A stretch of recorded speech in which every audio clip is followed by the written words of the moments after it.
After the end of World War II, the world was split into two, East and West. This marked the beginning of the era called the Cold War.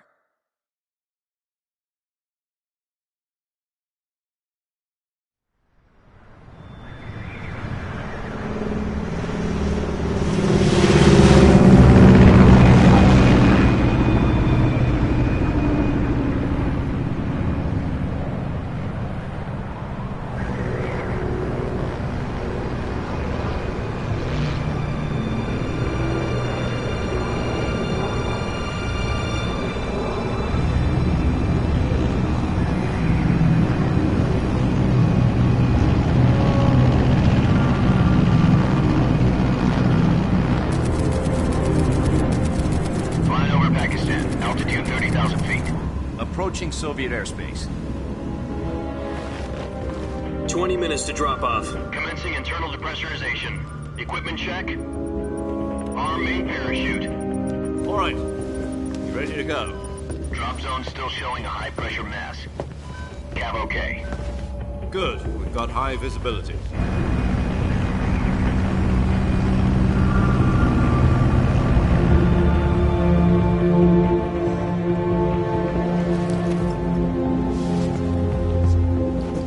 Put out that cigar. Connecting oxygen hose to interior connector. Put on your mask.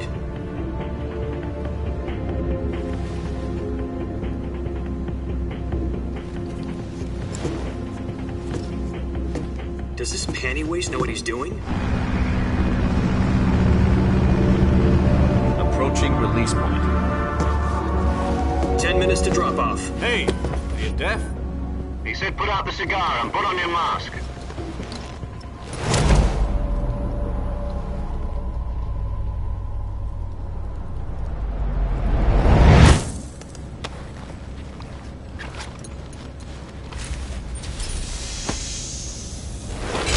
Depressurization complete. Checking oxygen supply. 6 minutes to drop off. Opening rear hatch.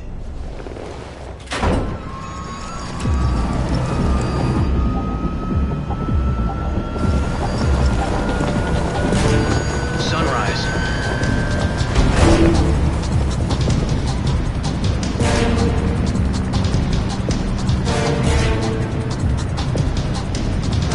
External temperature minus 46 degrees Celsius.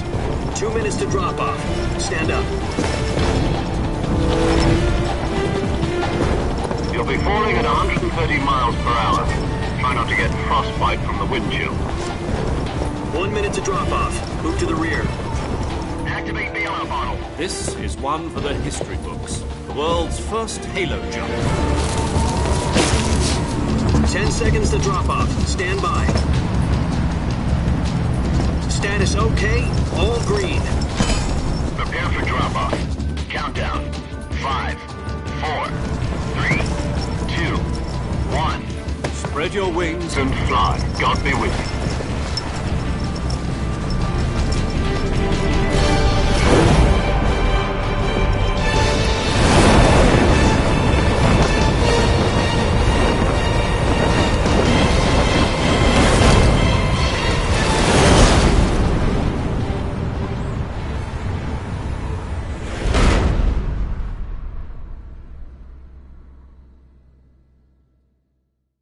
Jack, I've got some important news.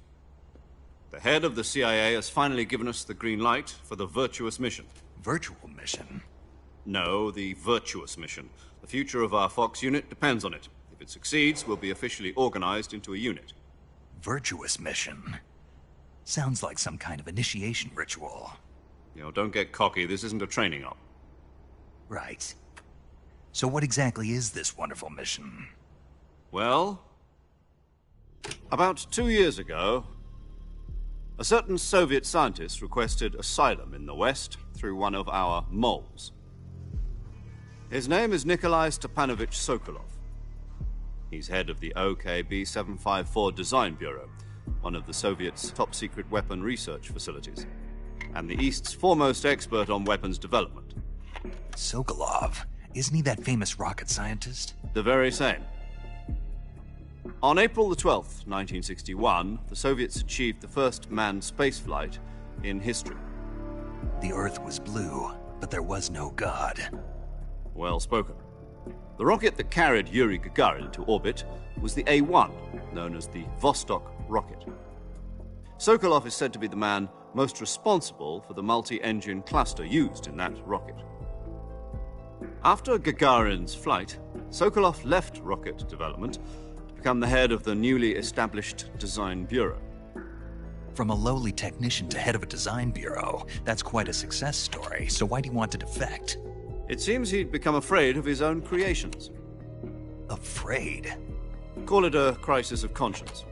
And for that, he left his country and his family behind and went over the fence? Not exactly. One of his conditions was that his family was also to be taken safely to the West. We used a mole to get the family out first and succeeded in sneaking Sokolov over the Berlin Wall shortly afterwards. I was the one who conducted the operation. The security on the eastern side was still full of holes back then. Then what? We got Sokolov over in one piece, but the whole ordeal had left him exhausted, and we checked him into a hospital in West Berlin. It took him 2 weeks and more than 600 miles to get from the research facility in the Soviet Union to Berlin. He was in no condition to say anything coherent.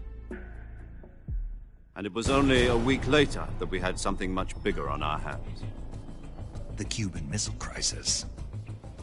October the 16th, 1962, President Kennedy received word that the Soviets were in the process of deploying intermediate-range ballistic missiles in Cuba.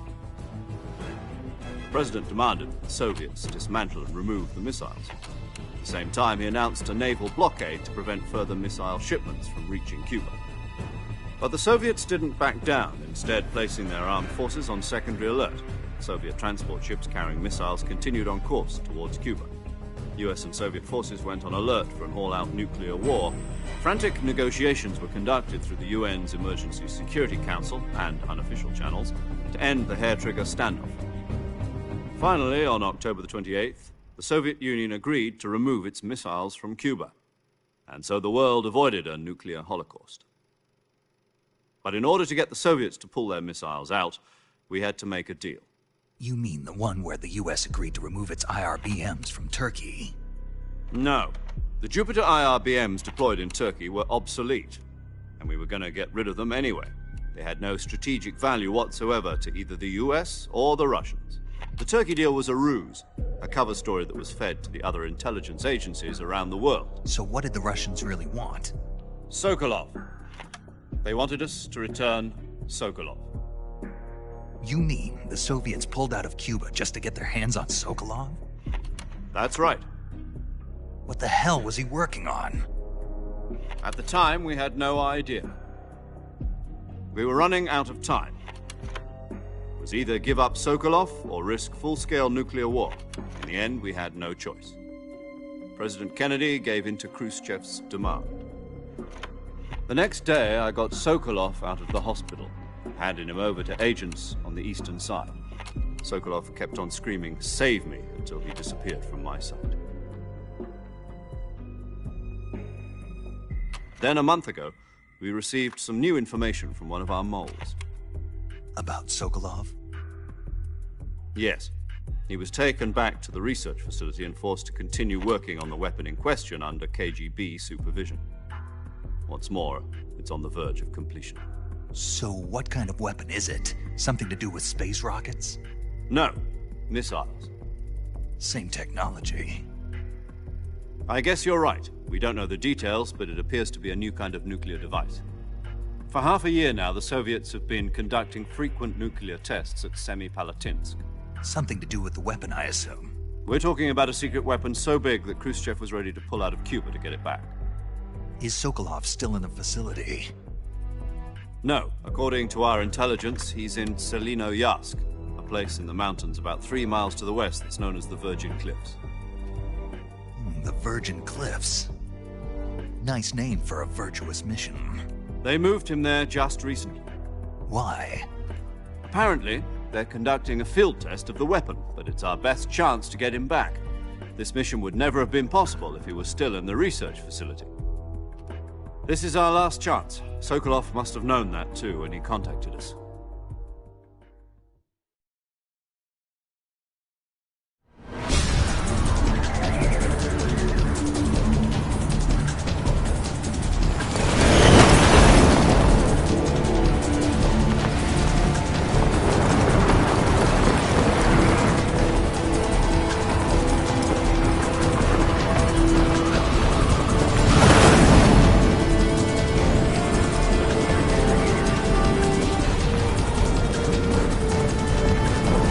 Listen up, Jack.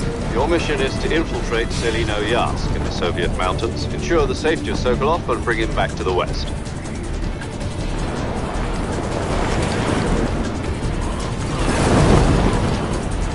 If we don't get Sokolov back before that weapon is complete, we'll be facing a major crisis.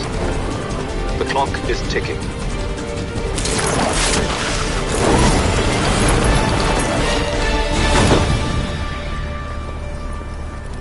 Once we've confirmed the rescue of Sokolov, stand by at the recovery point. A recovery balloon will be dropped at that point. Helium will be pumped into the balloon to inflate it. The process takes about 20 minutes. Once it's complete, the gunship's arm will latch onto the balloon and pull it up. The Fulton surface-to-air recovery system. I'm familiar with the theory. Take it easy. It's been combat proven. Do you think Sokolov is up to it? The shock will be less than during a parachute jump, and the arm can handle up to 500 pounds. So you're planning on going over the border in a single combat Talon? She's equipped with 2 6-barrel 20mm Vulcan cannons, as well as 2 40mm machine guns. Sounds like she could hold her own against a battalion of tanks. Even with the fuel in the reserve tank, we're facing a 4-hour time limit. If all goes well, it shouldn't take more than a few hours. Home in time for dinner. But if anything goes wrong, you'll be eating dinner, breakfast, and all the rest of your meals in the jungle.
Do you copy?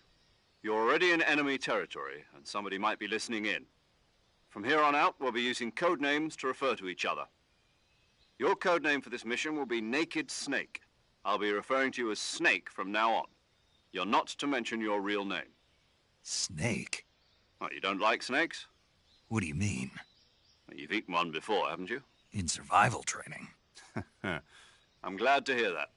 I don't know if I'd ever order one in a restaurant, but... Be careful, you might not have a choice. What about you, Major? What should I call you? Let's see. I'll be Tom. Call me Major Tom. This will be a sneaking mission. You must not be seen by the enemy. You must leave no trace of your presence. Is that clear? This kind of infiltration is the Fox unit's speciality. In other words, weapons and equipment are procured on site. That goes for food as well. You're completely naked, just as your name implies. Great. Now I see why you asked me if I like snakes. I suppose calling me Snake was your idea of a joke, too. No. There's a good reason for that. I'll tell you later when the time is right. Gotcha. Getting back to the subject, how exactly am I supposed to feed myself? You've been issued a knife and a tranquilizer gun.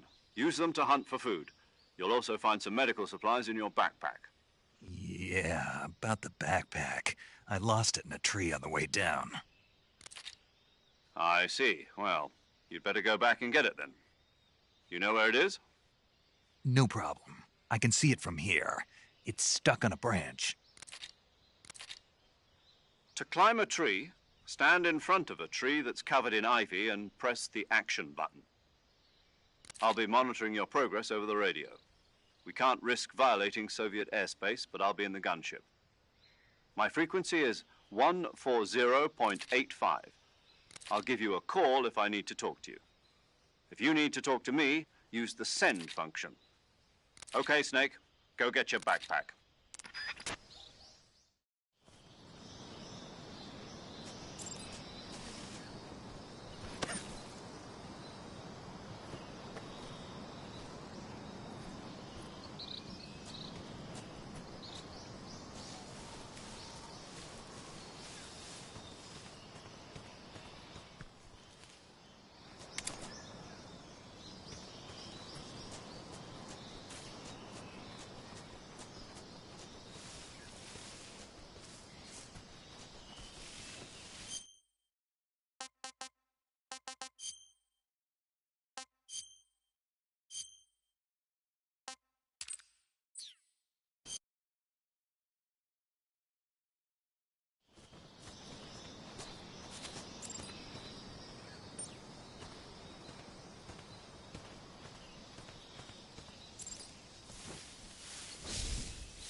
I see you've retrieved your backpack, Snake.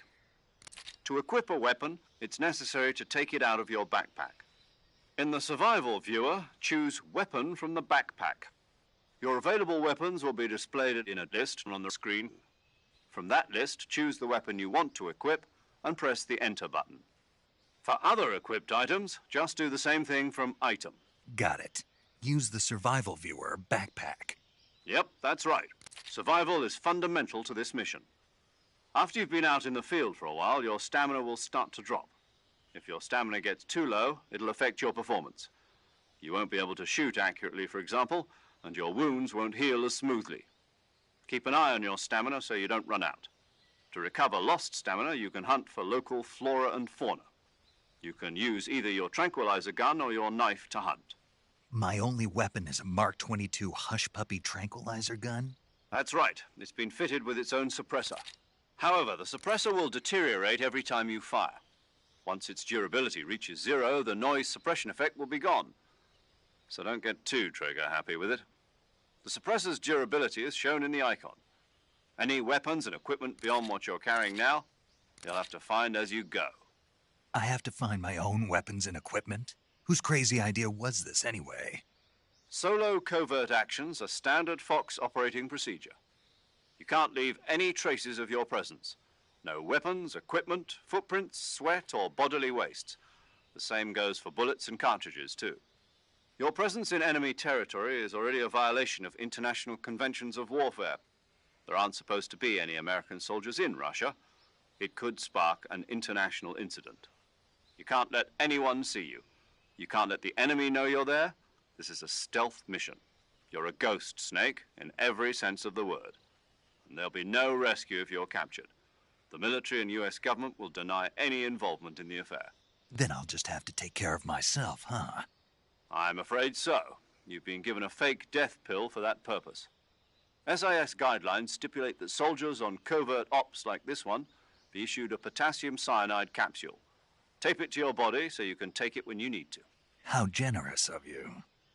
Use it if you're taken prisoner by the enemy. It'll send you into a state of false death for a short time. Fooling them into thinking that I'm really dead. So, how do I come back to life? Just take the revival pill. You mean that thing they put in my tooth before the mission? That's the one. But be careful. If you remain in a state of false death for too long, nothing will be able to bring you back. Remember that. I'll keep it in mind.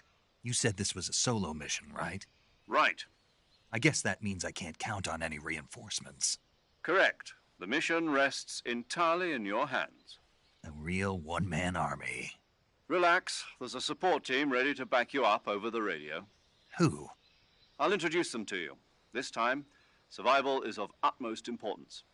The first member of the support team will be in charge of monitoring your physical condition, acting as a medic, so to speak, as well as recording your mission data. She's a member of Fox as well, and she's here on the gunship with me. She? Hello, Snake. I'm paramedic. Nice to meet you. Paramedic. As in a medic who comes in by parachute. Aren't you going to tell me your real name? Are you going to tell me yours, Mr. Snake? My name, huh? It's John Doe. And they call you Jack for short. You're a regular Captain Nemo. A name means nothing on the battlefield. After a week, no one has a name. What's your name? Jane Doe. Very funny. I wasn't joking, but I'll tell you my name only if you manage to make it back alive. My frequency is 145.73. She's also in charge of recording your mission data. Whenever you want to save, send a message over the reserved save frequency, 140.96. So saving lets me record my mission data. That's right. It also records the state of your health. Good to know. There's one more person I want to introduce you to, Snake. Huh? Speaking of snakes, you remember the boss, don't you? A legendary soldier and your mentor. Actually, it was the boss that got the DCI's authorization in the first place. She's going to be serving as Fox's mission advisor. The boss is? She also helped me plan this mission. She and I were at SAS together. Jack, is that you? How many years has it been? Boss? That's right. It's me. Oh. Talk to me. Let me hear your voice. It's been 5 years, 72 days, and 18 hours. You've lost weight. You can tell just by the sound of my voice. Of course I can. I know all about you. Really? Well, I don't know anything about you. What's that supposed to mean? Why'd you disappear on me all of a sudden? I was on a top-secret mission. You didn't need me anymore. But there were still so many things I wanted you to teach me. No, I taught you everything you needed to know about fighting techniques. I taught you all I could. The rest you needed to learn on your own. Techniques, sure. But what about how to think like a soldier? How to think like a soldier? I can't teach you that. A soldier needs to be strong in spirit, body, and technique. And the only thing you can learn from someone else is technique. In fact, technique doesn't even matter. What's most important is spirit. Spirit and body are like two sides of a single coin. They're the same thing. I can't teach you how to think. You'll just have to figure it out for yourself. Listen to me, Jack. Just because soldiers are on the same side right now doesn't mean they always will be.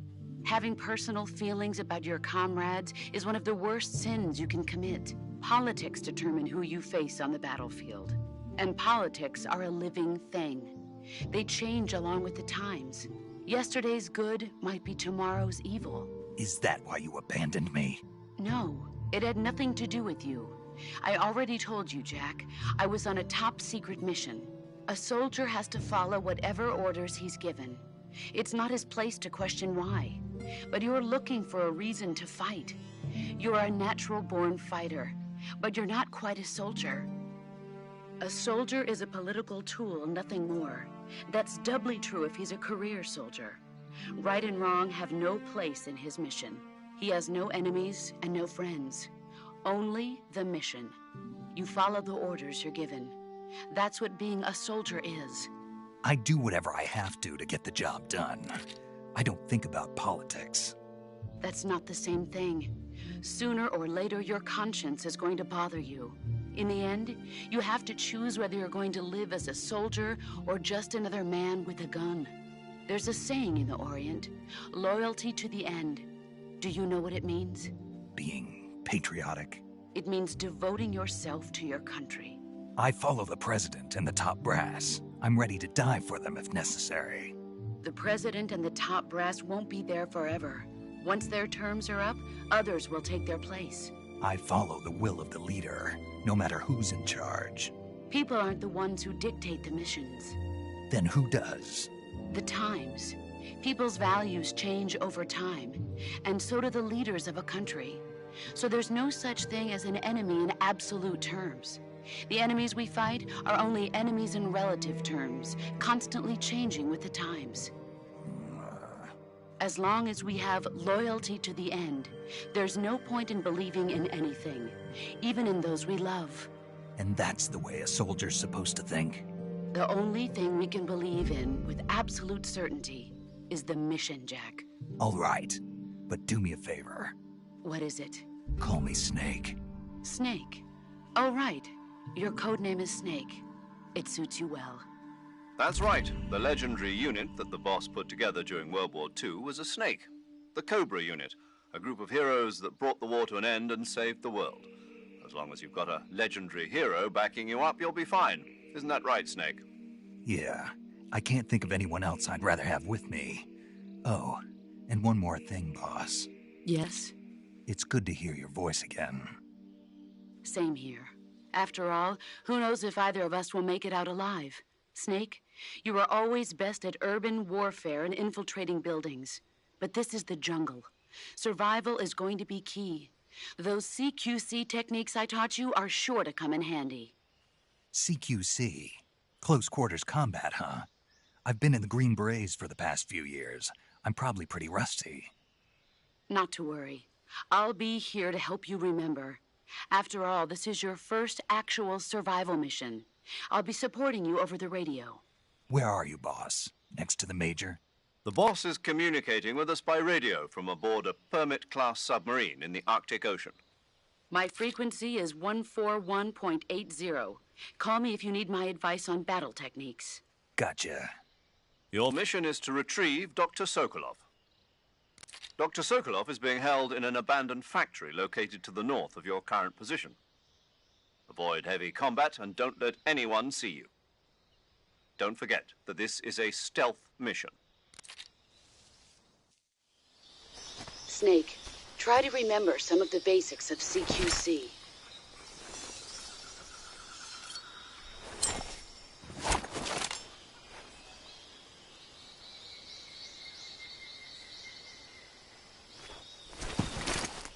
Commencing virtuous mission now.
Snake, what's your status?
Major, I've spotted 2 enemy soldiers. They're probably KGB troops sent to guard Sokolov.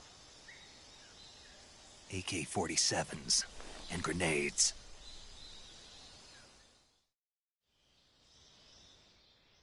Snake, your presence in Soviet territory is already a violation of international law. We can't let the Kremlin find out that the CIA and the American government are involved. Contact with the enemy is strictly prohibited. Don't engage them in battle either. This is a stealth mission. Got that? The Major is right. The point of this mission is to sneak through the jungle without being seen.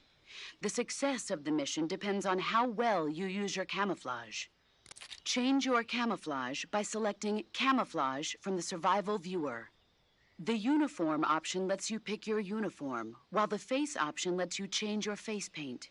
Choosing camouflage that blends in with your surroundings will help you conceal yourself more effectively. Also, don't forget that anything that moves will stand out in the jungle. If you just stand up and run around like an idiot, you're bound to be spotted. But if you crawl instead, you should be able to sneak by without being noticed.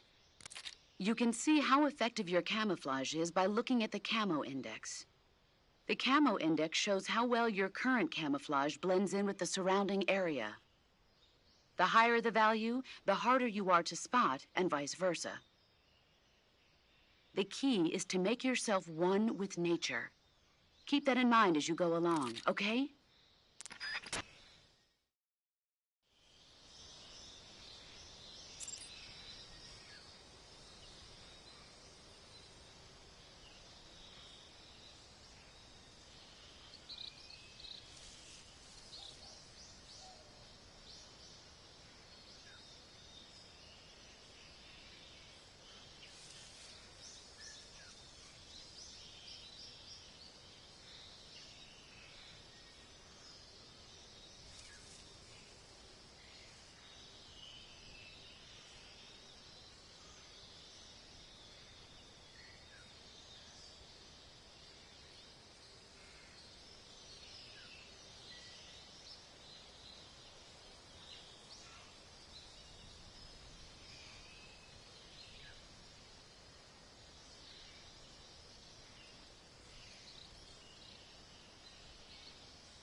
Who's that?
Who's that?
Who's that?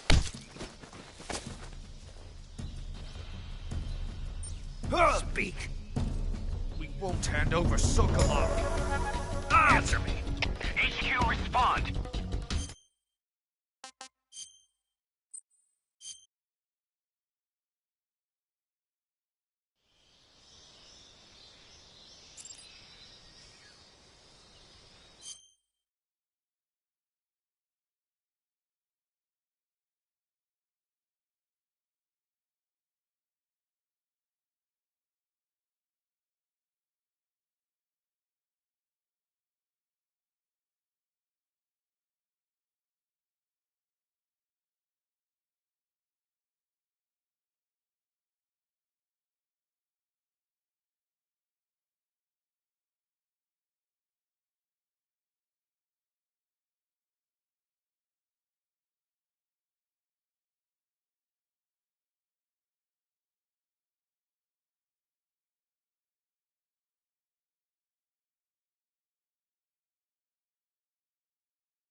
Nobody here.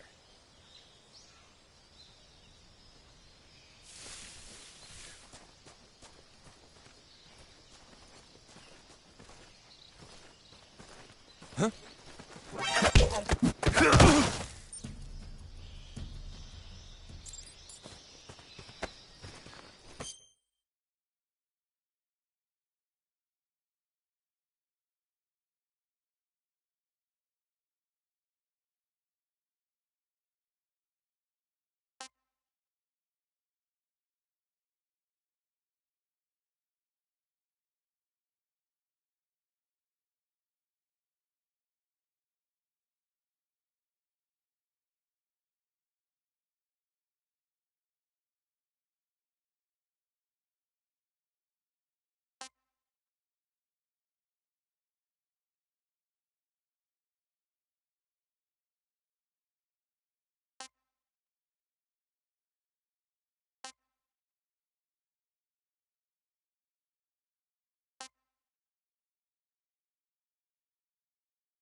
Huh?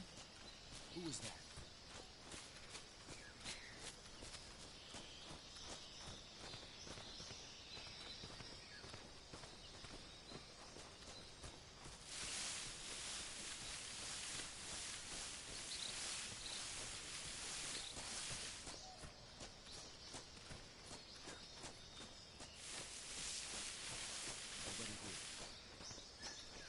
Huh?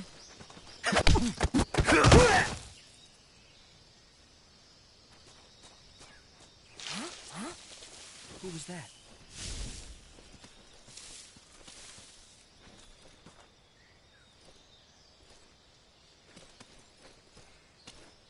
What's wrong?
If you climb trees, there's fruit.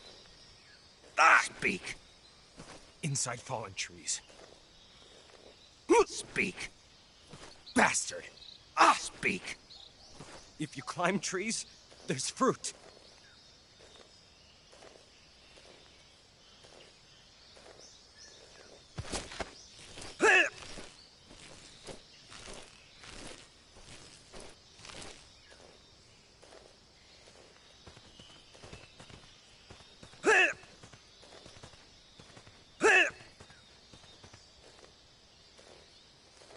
Speak. Inside fallen trees.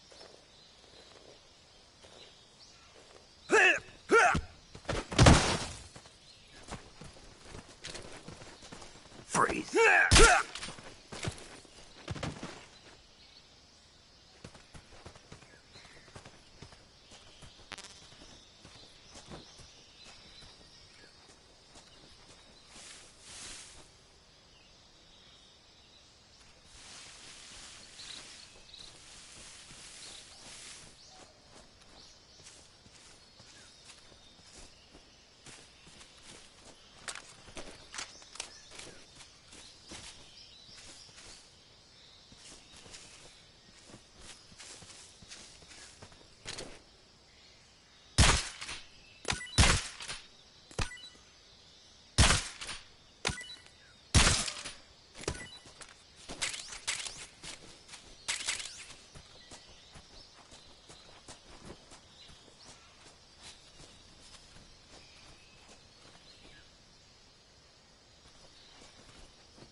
What's wrong?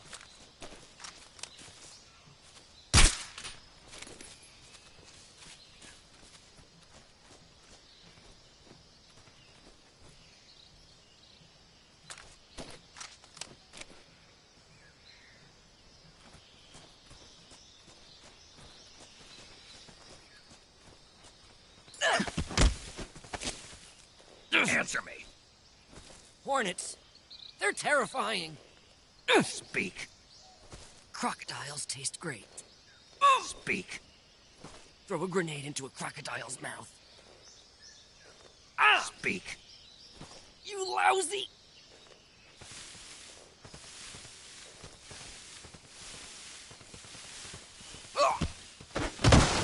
Freeze.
tasty.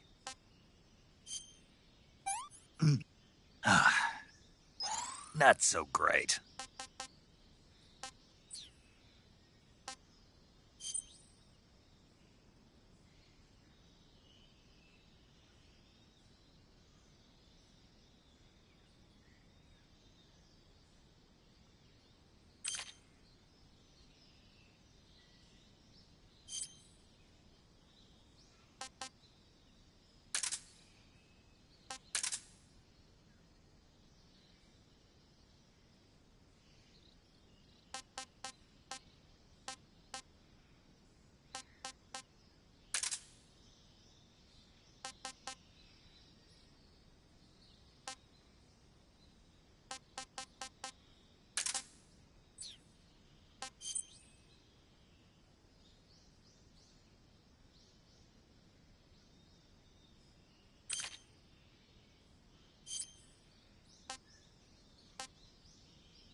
Speak.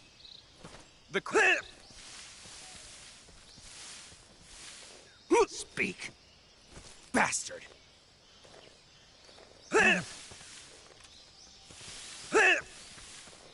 Who's that? What's wrong?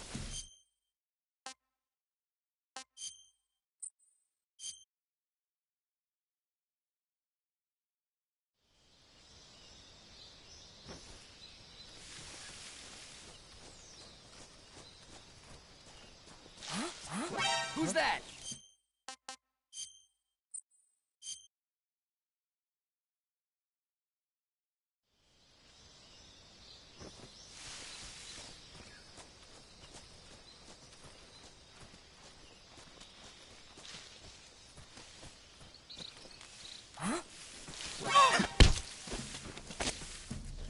Speak. Hornets. They're terrifying.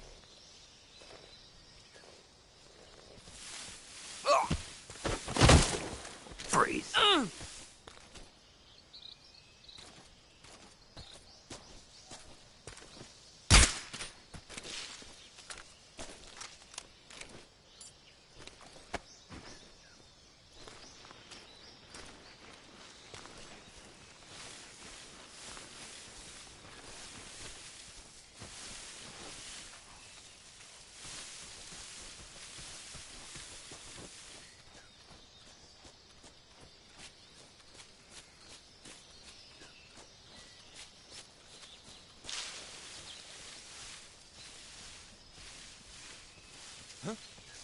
Who's that?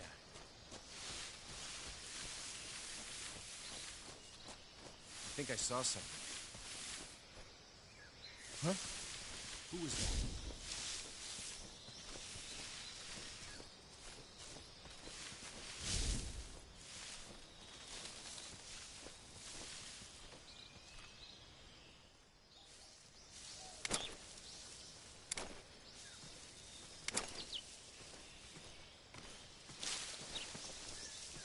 Nobody here. Nobody here.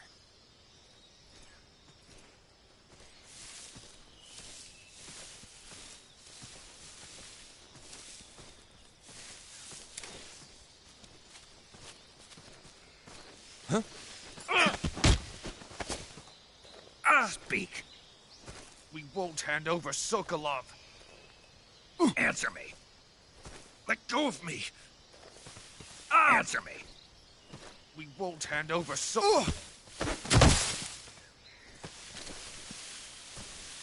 Freeze.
Not too bad.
saving the game, Snake?